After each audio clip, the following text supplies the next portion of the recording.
MGS3 is great because it's a standalone story and it's not as convoluted, yet it still kind of is. Right. I don't know about you guys, but I enjoy how convoluted Metal Gear is at times. 3 is the perfect amount of convolution. Yeah, it's dense, but you can manage it, and it's a treat. It's a treat to, like, wrap your head around everything that's going on. 3, to me, has the perfect amount of tie-in with the other games as well. I remember when 3 was announced and I started getting more and more info about it, I was initially kind of let down that it was a prequel and it was taking place before everything, and that it's not Snake, but they keep calling him Snake, and like that really bothered me. Like nowadays, there's more games with Big Boss than there are with Solid Snake, so they're interchangeable at this point. But when MGS3 was first being revealed, like really think about that. It's like, here's a prequel Mario game where you're not Mario, but everybody's calling him Mario and he looks just like Mario. Like, that's weird. I don't know. It was off-putting. The whole concept really bothered me at first. Eventually, I got over it. I'm like, all right, they're clones. This is real stupid, but,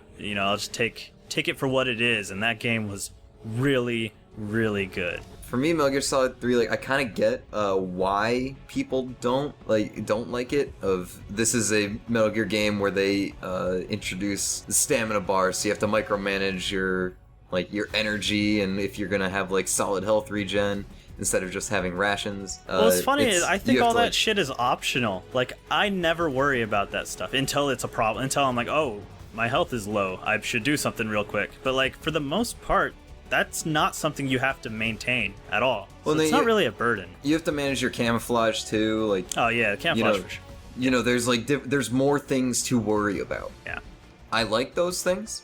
I think that the game needed something to streamline your camo equipping, so you don't have to go to a stupid menu. Like that was really out of the way, and you had to change so often. It should have used the same system as like switching items. Yes, definitely. Or Octo Camo. And on top of that, you had to cure your injuries. So like there's a lot of micromanaging where there wasn't before. So like I understand like that being annoying to people, but I like it in this case. But the big part of 3 that like I don't think I'll ever forget about is just the boss. The boss is one of the very few like maternal figures in games, and just having that like relation is a lot different than just like a love interest, which I guess they're kind of like ambiguous about it, but I don't subscribe to that shit at all. Like Big Boss and the boss, they never banged or anything. Get that whack ass shit out of my face. Unless in Metal Gear Solid 5 it turns out that they did, and all this shit's ruined. Yeah, like the boss is what makes the Metal Gear Solid 3 story for me stand out. Not so much like the standalone aspect of it, which like I get that is much easier to swallow. Like Metal Gear Solid 3 is so much easier to go into than, I don't know, it's probably not easier to get into than the first one, but over 2 and 4, definitely. And I mean, don't get me wrong, it's not like I think it's great just because it's a standalone game. It's because the story it tells is really interesting. Yeah, and it has like the highest point of the series, which is like the boss fight and everything around that. Everything from the torture scene on is the highlight of the entire series. Except for that motorcycle scene. Shut the fuck up, Gabe. It goes on so Shut the fucking fuck up, long. Gabe. It goes on. Play it again. It goes on so long. I don't give a shit. And then you gotta it does go on very long. And then you gotta escort Eva. That sucks. It's one of those things that if you're going back and you're like trying to see what sucks about MGS3, yeah, you'll go and be like, wow, this is going on way too long. But I feel like your first time through, when you're just along for the ride, like you're invested and you're enjoying the shit out of everything you're doing. I feel like the whole last chunk of MGS3 is so strong, and also the final cutscene, as long as it is, it always resonates for me emotionally. The final cutscene, yes, it is long, but it doesn't. It's not telling us random shit that this is the first time we're hearing it or something like that. It's twisting on what you thought you knew. Like it's taking what you like have heard and like accepted as this is the story of like that I'm going through. Like this is who Eva is.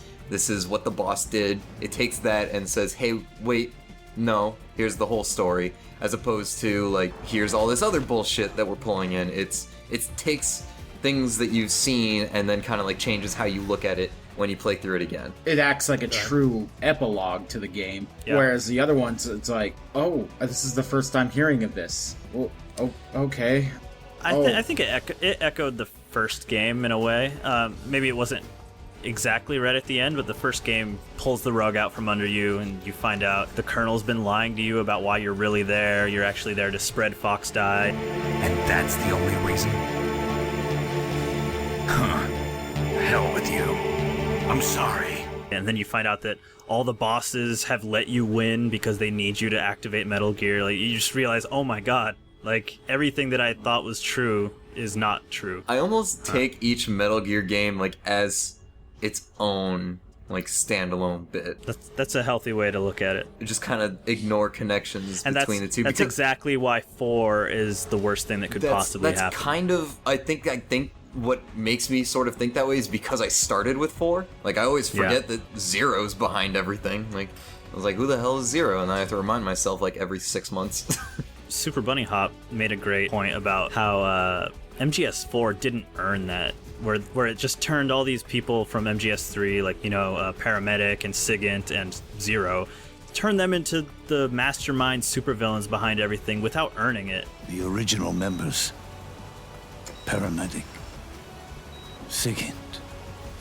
Yeah, it was just like, they are the people. Yeah, these are people that you grew to like in the third game, and then it's just telling you to just accept it. Accept that these are the bad guys. Like, here's Paramedic. She's a patriot because, I don't know, she likes movies and stuff. Snake, have you ever heard of Renfield? Is that a movie? It's the name of a character. Come on, I don't want to hear this. And there, standing before Renfield in human form was... Dracula! Exactly!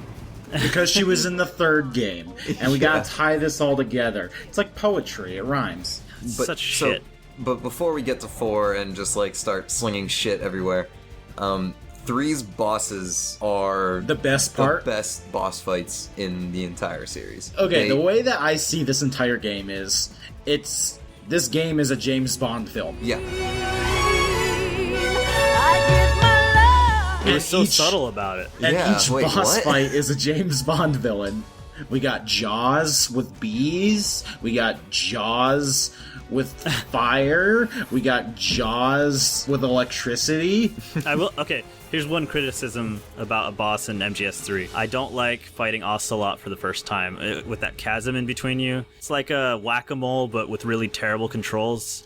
That's just waiting for him to poke his head out. That's funny probably thing. I would say fight. I would agree with Gabe. That's the weakest part of the game is the Ocelot fight.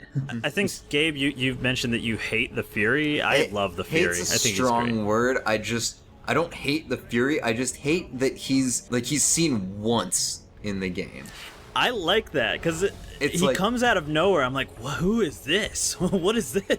I don't know. It's kind of cool, like a surprise. Here's a boss that you forgot about or didn't know about. I think the end is fantastic. The end's like, oh yeah. Don't even play. Like that shit's the best. Like this is a boss fight that takes up, I don't know, like, is it like 6 different locations? Like 6 different, like, loaded areas? And you have to follow this guy through each one, and it can take up to, like, an hour to do it?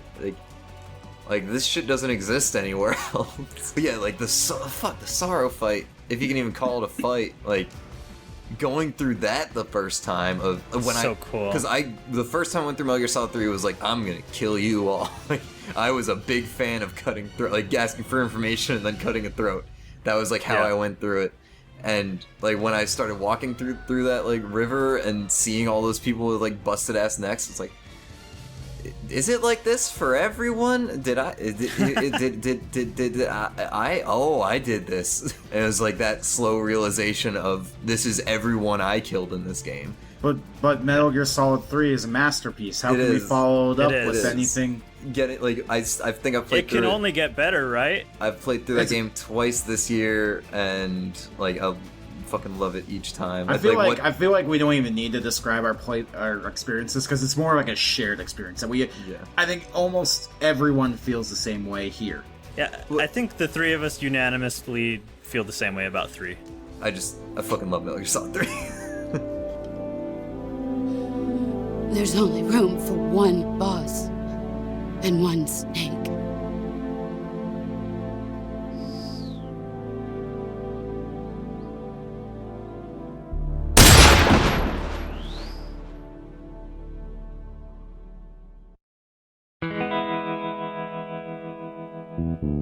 you.